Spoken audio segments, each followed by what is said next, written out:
It's really my great pleasure to be part of this symposium.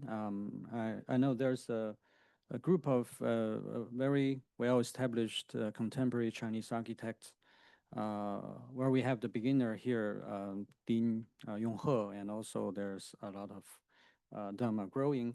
I'm one of them, and then I'm happy that can be here to.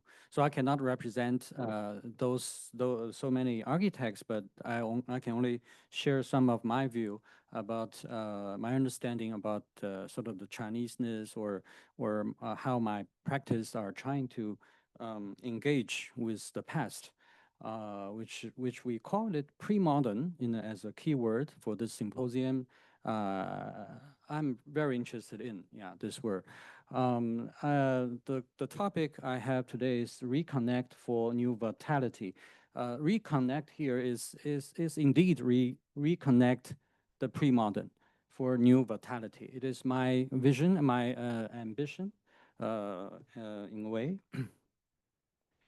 And then it's very obvious the fact we all know is that within the past decade, past century, we say 100 years, just a span of a century, modernization inflicted deep fractures and vast voids upon China's architecture culture. Of course, it also happens in many other countries, particularly like Southeast Asia, or even Japan, Korea, and then China is no exception. Um, and then what I believe is that to reconnect the wisdom of the past is not merely to restore the regional cultural continuity, but to rekindle those overlooked sources of inspirations and vitality for the evolution of contemporaries. Um, to many of us here, it's very simple fact for some basic concepts of Chinese architecture from the pre-modern culture. But I have to announce that without these, for example, the harmony between heaven and humanity, which I believe is the philosophy of many things, of many Chinese culture, and also the interplay of void solid, announced by Lao Tzu from Taoism. I can call it the ontological core of Chinese architecture. Without these two basic concepts, there will be no courtyard. Yeah, so I think this idea is still very important. And I also believe these core concepts can still, maybe can generate new things other than courtyard. So except for those two cores of the core wisdom, I think I do like the other two. One is the about methodology. We call it in Chinese 音界体. I'd rather to translate them into four phrases: adaptation, borrowing, embodiment, and appropriateness.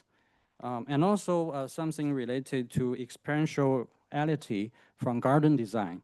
I created a Chinese word called 界度晋升, means to cross. When you cross a boundary, it unveils new realms, which is a mystery, behind the walls. So these are some quality that maybe not so obvious in other countries' architecture culture.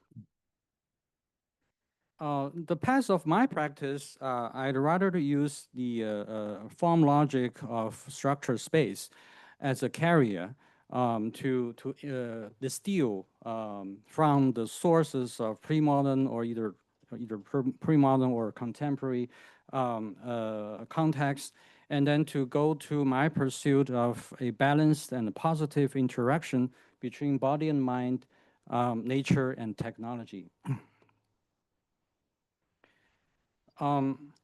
So when I take the ontological core as my methodology, I take care a lot about the ontological typology of pre-modern Chinese architecture. I think very simply to me, they are these three things. One is the courtyard settlement, which is to me is the spatial form logic, and of course the joinery timber structure as the tectonic form logic. And then finally, the cellular growth or repetitive or organic repetition as the configurative form logic.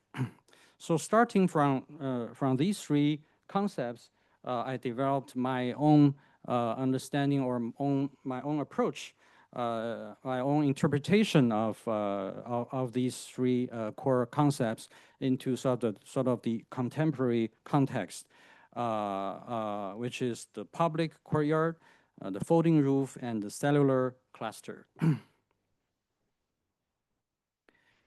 Here's the sort of the matrix of our practice. So far, we've been practicing since 2004, so it's about 20 years, and we've built about maybe like 25 projects, and these are 18 of them. I just put them in the book to dump them into these three categories. Fortunately, it works. And I use the diagram to show the sort of structure, spatial idea of these projects, which is engaged with the three concepts. So these are the 18 built works. Yesterday, I just put our latest project, the Wave Box, which houses the sci-fi fiction, famous Chinese sci-fi fiction three-body problem, experiential kind of entertainment building, yeah, in Shanghai. And then, so from these small pictures, you probably can tell what we're trying to do is more like a exploration of an iterative or evolutionary practice. We use each practice, each project as a chance or opportunity to explore the subject deeper and deeper, or wider and wider, to sort of allow myself to learn, to study, and to improve through the practice. Today I'm going to share three main projects representing these three categories, but with another small projects in front of them, talk about how to start these concepts. The first one is the public courtyard. I know it's a lot of Chinese contemporary architects start with the courtyard idea. It is indeed a easy one to start with, I would say, yeah, because it can be tied with public space, with the openness, and also with the relationship between human and public life, and between human and nature. Of course, the courtyard idea in the pre-modern history, it was more about a private common space. In contrast to like Italian plaza. So we in China, we do not have so many public spaces, yeah, in our cities. But right now, you can, if you go back to mainland China, no family actually has a courtyard anymore, yeah, except for very rich guys, yeah. So I would say to many of them, if you want to sort of remind them, there was a culture called courtyard culture. You go to plaza, yeah. So which I think is different from the idea of courtyard. So I would like to really to promote the courtyard in urban condition, yeah. And then on one hand, it can reconnect us back to nature. On the other hand, it can reconnect us to urban social activities in contemporary age. This is a project, a museum we finished 3 years ago. It's a good example to show the kind of the plenary expansion of the courtyard idea, and how we, you can see the reciprocal structure here. As a structure idea, it helps us to organize the exterior space together with one of the quadrant is the gallery space. So the idea is to use the courtyard and the corridor, which was from the traditional Chinese garden or courtyard buildings, as a new way to expand the activity of a enclosed gallery into the surrounding, into the public life. Whereas you have the rice fields and also in an urban plaza and then also the riverfront cafe area. So here the structure space was used, and then we also used the reversed V-shape pitched roof, and then to allow people to wandering in between these we call it half gable wall to mingle just like in the courtyard, but now it's open to public. And the main project I introduced today is the Dongyuan Community Center.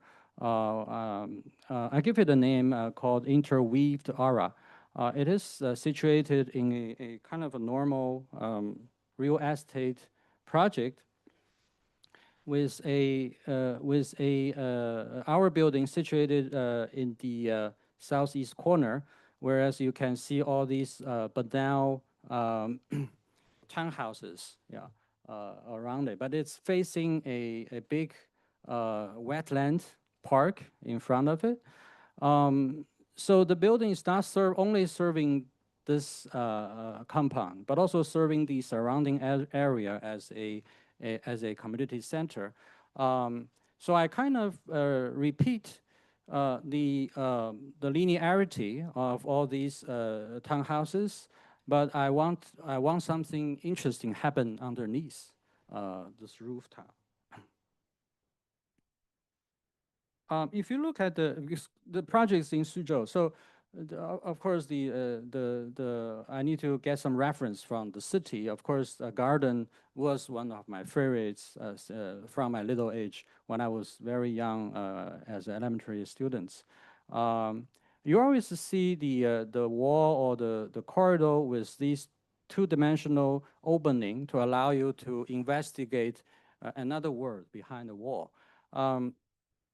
And I know people like I am Pei using these decorations or some sort of aesthetic way, for example, to delineate the periphery, the surrounding on his building. But I asked myself, can I do something more than that? So here, this picture gave me a lot of impression. When the wall start to fold itself, it start to own a three-dimensional perspective to allow you to have a different view to the outside. So I try to establish this language of made of shear wall, and then on one direction can sort of define the space and then guide how people are moving in the space. But on the other hand, when you stack them on top of it and rotate them 90 degrees, you will have another possibility to welcome people sort of to expand their minds on the other two directions. So by doing this, without sort of mimicking the opening or the two-dimensional way from the garden, I try to create a new way to I call it can be a contemporary Suzhou building in the future. And then I covered all the whole system underneath a undulated roofscape. People would call it sort of a reversed Kingbell building. Maybe yeah, because I was. It's true. I was truly sort of love the Kingbell in Dallas. But for this building, I would say maybe it's part of my blood, and also the other blood is the undulated roofscape of Suzhou. So if you look from the bird view, you're gonna observe this beautiful landscape. And then in China, we do have this history of using small roof structure to cover a bigger space without other columns. Yeah. And then, of course, they're supported on the two side wall. and I also enjoy the quality of the underneath the pitched roof versus underneath the shell, which give you different implications of how you enjoy the space, how you invite you to explore the outside or invite you to stay underneath the roof. So I draw the sketch with this idea of I call it crossover aura under the undulated roofscape. So this is the sort of the basic language of the system.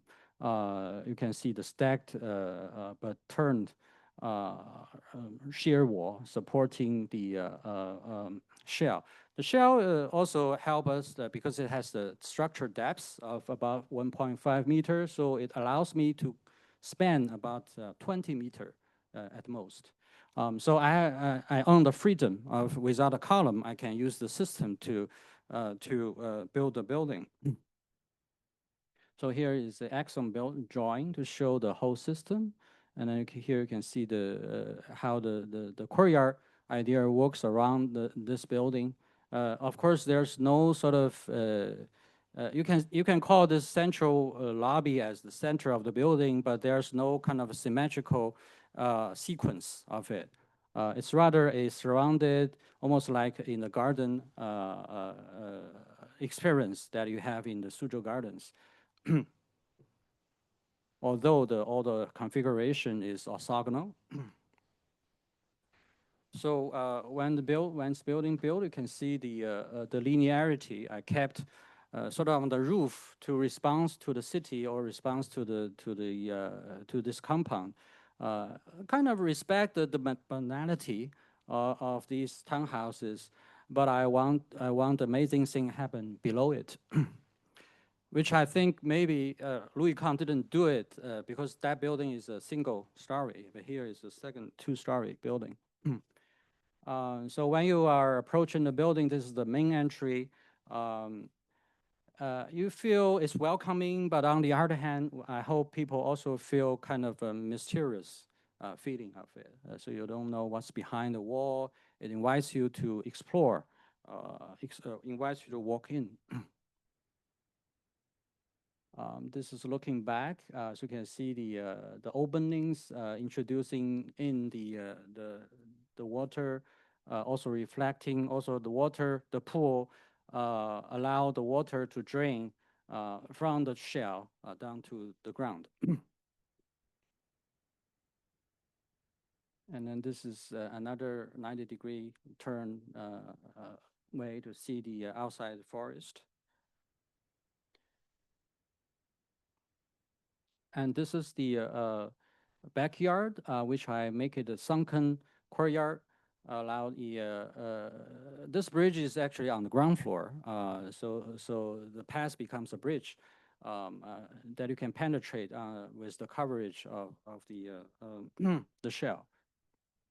And I use the bamboo as the material, sort of wrap the bridge and give person a penetration feeling, which is always familiar actually in the garden in Suzhou. The second category is the folding roof. Where, of course, the pitched roof. A pitched roof is a sort of a very basic typology that for many countries in the world use it, except for maybe unless it's very hot in Middle East or in other areas. Yeah, actually in all other areas, I believe pitched roof because it has the quality of naturally doing the drainage job. And also it has the introversive easiness. Of course, in different places, in traditional Chinese form type, it also has the quality of a gray space under the eave. Also, the gable wall or the frame support becomes a structure elements to support these roofs. But for contemporary architecture, I think there's still a lot of room for pitched roof to grow and to shine, to celebrate itself. What I found is the folded slab structure, which is a modern structure prototype can allow you also gaining a depth of structure, allow you to spend much more. And then on one hand, it can take and still take the quality of the introversive easiness and then transform them into social cluster with the easiness of body, mind, and motivation. On the other hand, the folded slab can also be engaged with modern technology like photovoltaic on the roof, also the rain collection for energy saving and storage. So this is the first project we did back in 2016 in Shanghai along the runway park. This runway was renovated from the first airport of Asia called Longhua Airport. So we developed this building type in the park with 5 buildings. These are 2 of them. You can easily tell what it's about. It's we have these freestanding shear wall on the ground floor, and then supporting a cluster of folded slabs. And the slab actually made of truss, steel truss. And also here, because the height of the structure depth can allow us to, again, span a lot, between 10 meter to 25 meter. And then with the definition between the walls, I can roughly define the activity room for the users. But on the other hand, I also welcome them to sneak between the wall and then allow them to sort of explore the space freely. So I like this vague idea and ambiguous idea between the well-defined space and the free space in between. And then dance of the roof also allow me to introducing natural light into as an atmosphere builder of the space. Another exploration is the main project I introduced today is a bridge we did for Nanjing Horticulture Expo. And then it's besides the mountain area with a village shared by 3 architects, actually me and together with Vector Architecture, Donggong, and also Ge Ming from Dongnan Southeast University. And then each of us actually, except for building a part of the village hotel, also every one of us has an opportunity to pick up a public building. So the one I pick is the bridge to the north of it, linking the parking space and then with our village. I never shoot a picture of this site because it's later on occupied by Zhang Lei, a huge museum project, which I think killing the scale of the site. It's not his fault, yeah, because the client the client actually dumped in a huge building, believe it or not. And it's a simple bridge from above and also from the master plan. And actually, the client has a very interesting or actually humanistic approach. Yeah, what they told us, that because this is a pedestrian bridge, so they really want the people experience is the first priority. So and also the boat has to go underneath. So they don't want us to use like high beams or something to do the bridge. So we start to think about what kind of structure we need to do this 40-meter span. We thought about like a suspension bridge or cable, but they are too big. I mean, they are not suitable for this kind of span. So we went back to tradition. We went back to pre-modern. This is a bridge in the Zhezheng Garden in Suzhou. actually, when Shining showed me the book, you also used the picture of this. It was my preference. Yeah, yeah, indeed. Um, I was amazed when I was young. This bridge amazed me, particularly in winter time when the light bounced back from the water. So these piers almost disappeared. So make the bridge even more light, kind of, yeah, floating on the water. So I was thinking, can we really cancel the piers? So that was my ambition. And then we thought about the common kind of pitched roof section or timber structure section.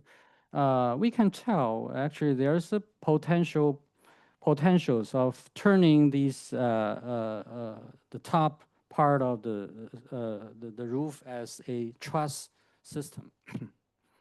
So we end up doing have this idea is to have a kind of a room as a bridgehead, half room as a bridgehead, very intimate.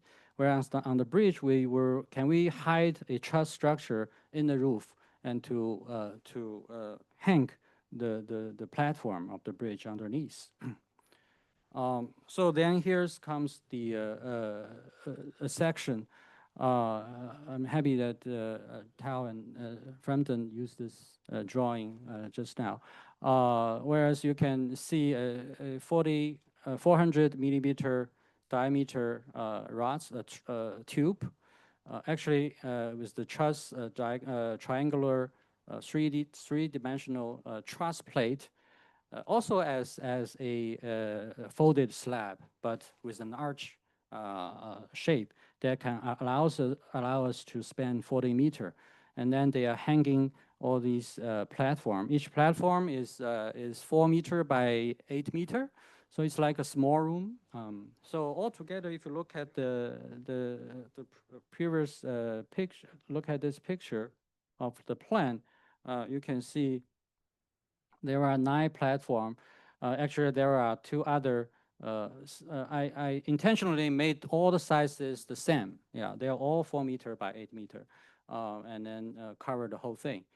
And also, the bridge try to use the platform. The reason is that I try to introducing the idea of room instead of a deck of penetration. So, which welcome people to stay rather than quickly move through. So that's why I called it a Nine Terrace Bridge. So here is a small animation about how the idea works.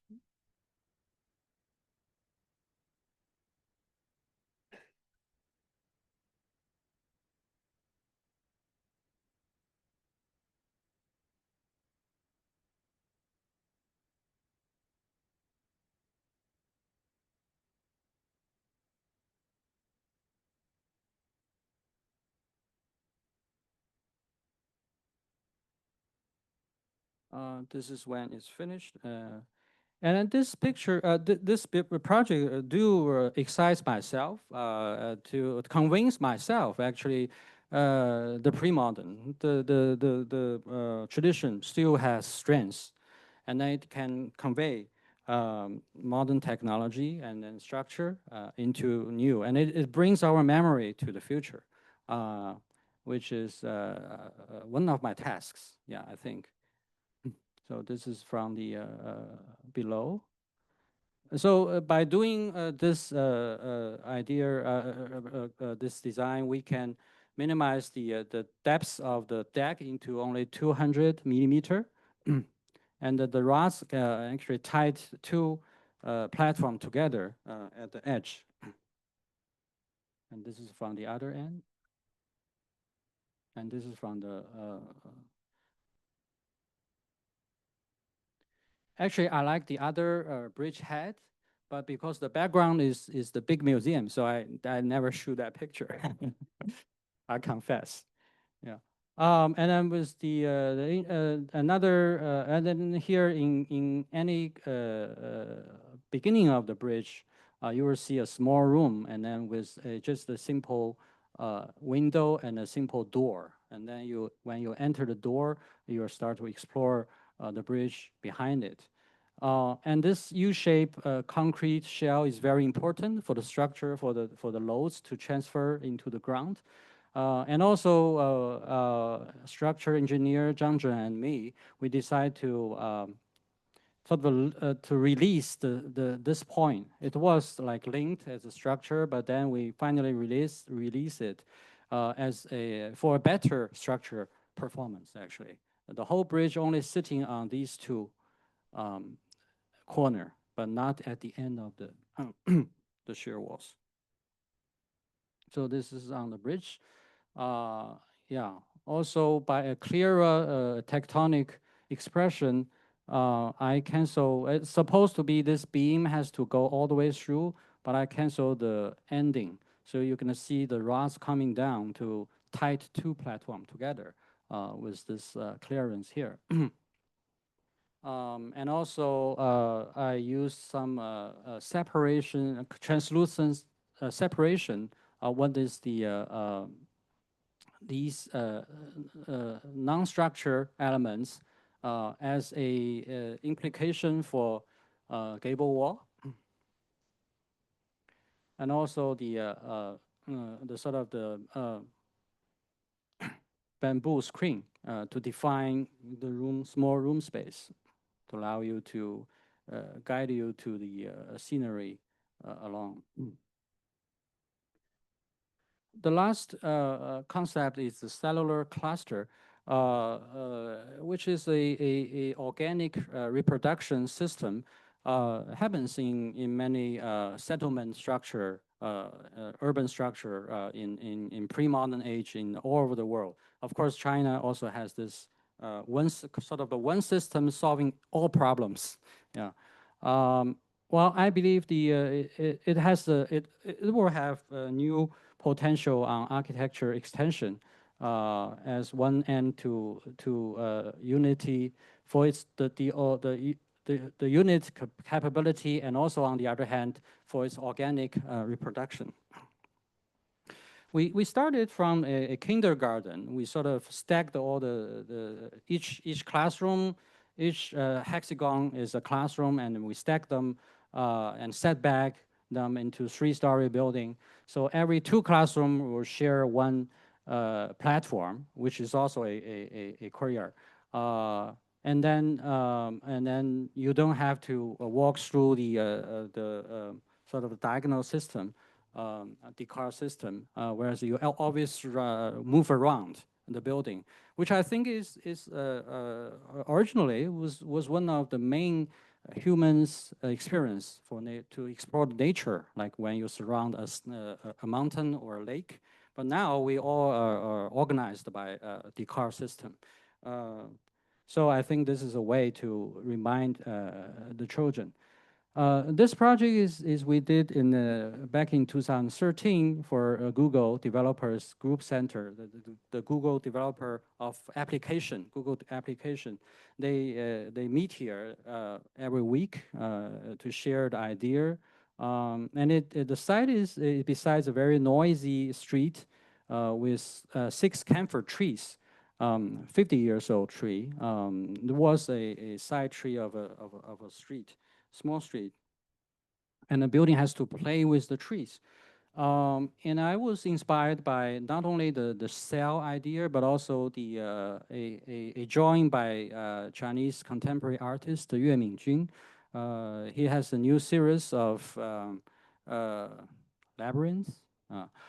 Well, it's new in 2011, yeah, at the time. So, so I was amazed by the fact that the courtyard can actually house anything, yeah, and the boundary between the cells actually creates the secrets, creates the mystery behind it, yeah. So the idea is to create a private sort of individual studio or meeting space above, and then but allow the ground floor to be totally open for daily people, for daily work of people to penetrate the whole park.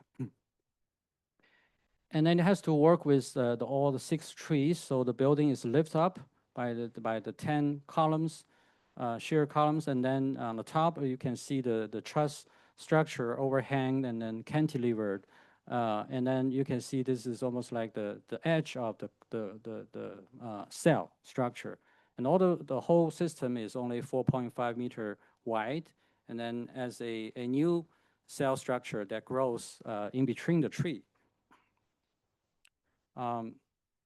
So you can see this interplay of the internal space inside the boundary, and also the space in between the boundaries all become a layering of the spaces. And this is the foundation of the building need to be very shallow to prevent the water, to prevent harming the sort of the roots. Of course, some landscape architect have different idea, but what we did at that moment is to make it shallow and make it a translucent foundation to allow the rainwater to penetrate the foundation and to still give the roots nutritions, yeah. And so this is when the building is finished, and then we have a totally opening ground floor with the shear wall covered by stainless steel mirror. This is the openness of the ground floor. And then second floor, you have a very kind of a calmness in the garden, in the building, with individual rooms without disturbing others. And you also have chance to went through in between these units, these cells, and then go to another rooms behind it. This is in between the units, and you can see the trees are growing and interplay with the building. The skin of the building was realized by belted, twisted, belt and twisted aluminum panels. Belts fastened from top and bottom. And then here you can see one of the rooms. And all the openings, unlike the Suzhou Garden, all the openings are triangular because the truss is triangular memory. And this is one of the interior. Yeah. Okay, so I think I'm done. Yeah, thank you. So in view of our time, we're not going to have a discussion for this section, but we'll pick up, I hope everyone's been taking good notes, we'll pick them up at the round table. However, I think it's meaningful to take 2 or 3 questions before we go on a 15-minute break. Are there any 2 or 3 questions? Are there any questions for our speakers? Thank you, speakers. I was kind of nudged, should we keep time? And I thought there's no good point, and I think we'll give the time to our speakers. But I would like to take a few questions for them.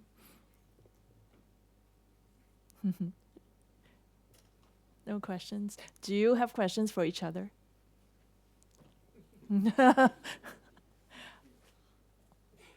Yes, Geraldine. Mike?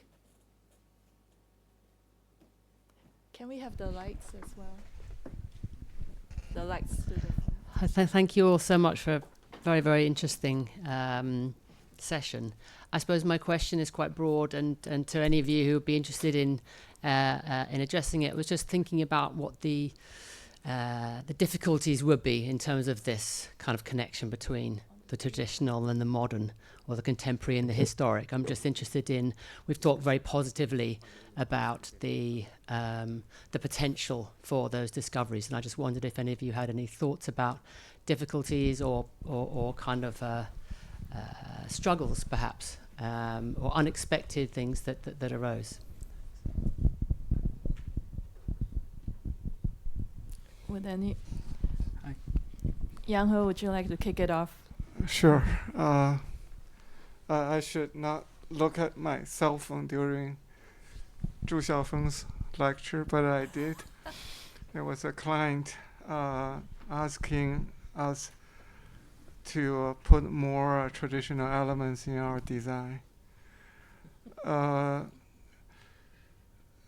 When we talked about design, and when the clients or even the society in general think of designs very different, so that communication couldn't be really done with words. That's where the challenge is. Doesn't often that without images, without design, it seems like we're talking about the same issue, but for them, often the tradition is about making replicas. So that's the thing. So, however, in the past, say 3 decades, often that there are enough projects for us to have luck maybe with one project and no luck with others and so on. But down the road, it's going to be harder because I have a feeling not only the, in our case, client may say so, right? Please be less modern. And then the planning bureau may have a similar opinion. And the cultural preservation bureau may have that idea. And it goes on and on. The whole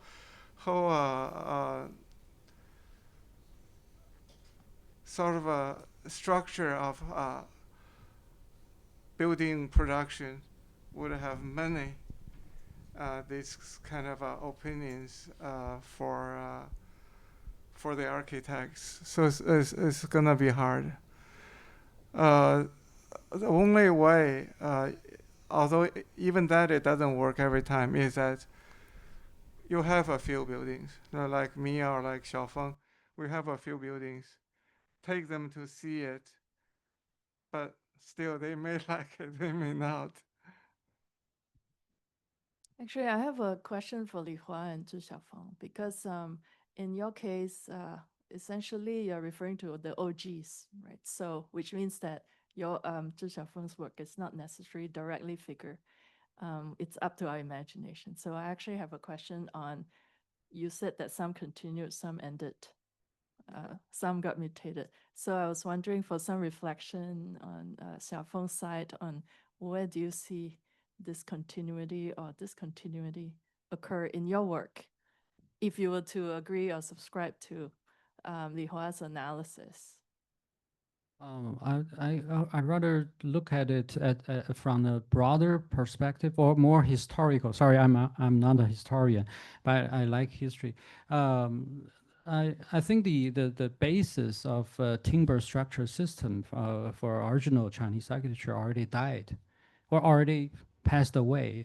Unfortunately, yeah, it already, because the whole country, the whole construction methodology is already based on westernized system, right? The concrete and the steel structure. So so it is referring to that lady's question. I think it is a very tough moment. If I thought it culturally, I think I'm kind of depressing in a way. But on the other hand, given the fact, and I'm not the one, we cannot kind of change this fact. So given the fact that the construction methodology already totally changed, so what we can do is to look retrospect to other things.